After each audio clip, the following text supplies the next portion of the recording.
तो क्या चिराग पासवान के मोदी के हनुमान होने पर संकट हो गया है? और क्या चिराग पासवान को एनडीए जो है अब उनका महत्व कम करके साइडलाइन करने का प्रयास शुरू कर चुकी है? ये बातें हम क्यों कह रहे हैं? क्योंकि भारतीय जनता पार्टी के नवनियुक्त प्रदेश अध्यक्ष दिलीप जायसवाल जो हैं वो पशुपति पारस से मुलाकात करते हैं और उसके बाद खबरें चलने लगती हैं कि भारतीय जनता पार्टी जो है चिराग पासवान से नाराज चल रही है, क्योंकि चिराग पासवान पिछले कुछ समय से लगातार मनमानी कर रहे हैं और भारतीय जनता पार्टी के फैसलों के विरुद्ध जाकर के सरकार का विरोध कर दे रहे हैं। और इस कारण से इस बात का खबर चल रहा है कि भारतीय जनता पार्टी जो है अपना कमर कस रही है और चिराग पासवान के महत्व को कम करने में जुट गई है। अब पूरी खबर क्या है, क्यों ये सब खबरें चल रही हैं, किन मुद्दों पर चिराग पासवान ने सरकार का विरोध किया है, इन सभी मुद्दों पर विस्तार से बात करेंगे और आपको बताएंगे। लेकिन उससे पहले आप हमारा परिचय जान लीजिए। नमस्कार, मेरा नाम वेद प्रकाश है। आप जनता जंक्शन देखना शुरू कर चुके हैं और कैमरे के पीछे हैं विशाल। याद कीजिए, चिराग पासवान वक्फ बोर्ड विधेयक जो आया था सरकार के द्वारा लाया जा रहा था बिल, उस चीज का उन्होंने पहले विरोध किया था। उन्होंने ये मांग किया था कि इसको जेपीसी में भेजा जाना चाहिए। अंततः एनडीए जो है मजबूरन वक्फ बोर्ड विधेयक को, संशोधन विधेयक को जो है जेपीसी में भेजने को मजबूर हो गई। भारतीय जनता पार्टी इस बात से भी नाराज हुई थी।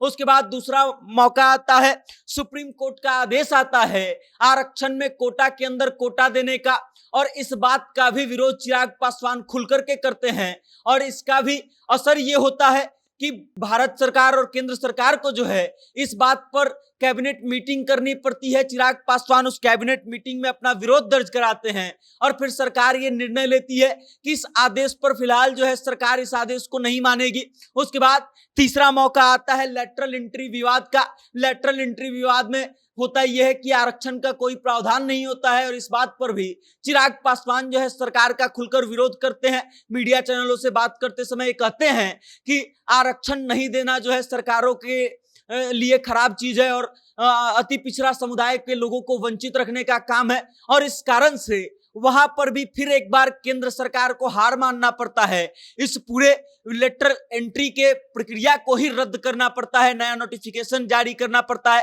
अब आप इस बात से समझिए कि चिराग पासवान पिछले 3 बड़े मुद्दों में सरकार का साथ नहीं दिए हैं, सरकार से विरोध कर दिए हैं और इस कारण से एनडीए में उनका महत्व जो है लगातार बढ़ता जा रहा था। और इस बात से भारतीय जनता पार्टी काफी चिंतित हो रही थी, क्योंकि चिराग पासवान जिस तरीके से हर चीज पर अड़ जा रहे थे, हो सकता था कि भारतीय जनता पार्टी के लिए आगे जाकर के और मुश्किलें खड़ी हो जाए। और इस कारण से अब चिराग पासवान को साइड करने का फुल प्रूफ प्लान जो है वो भारतीय जनता पार्टी तैयार कर रही है। अब ये प्लान कैसे तैयार कर रही है इस बात को समझ लीजिए। चिराग पासवान के एक सांसद है जमुई से, अरुण भारती, जो चिराग पासवान के जीजा भी हैं, उनका 2 दिन पहले बयान आता है कि एनडीए में बिहार में मात्र 5 पार्टियां हैं और पशुपति पारस उसका हिस्सा नहीं है। और उसके ठीक बाद कल जो है चिराग पासवान के चाचा पशुपति पारस से भारतीय जनता पार्टी के नवनियुक्त प्रदेश अध्यक्ष दिलीप जायसवाल जो है वो मुलाकात करते हैं और उसके बाद सियासी खबरें चलने लगती है कि चिराग पासवान का एनडीए में महत्व कम करने के लिए भारतीय जनता पार्टी जो है पशुपति पारस को एनडीए में एंट्री दे सकती है। और इसका अर्थ ये होगा कि चिराग पासवान से भारतीय जनता पार्टी और पार्टी के बड़े नेता जो हैं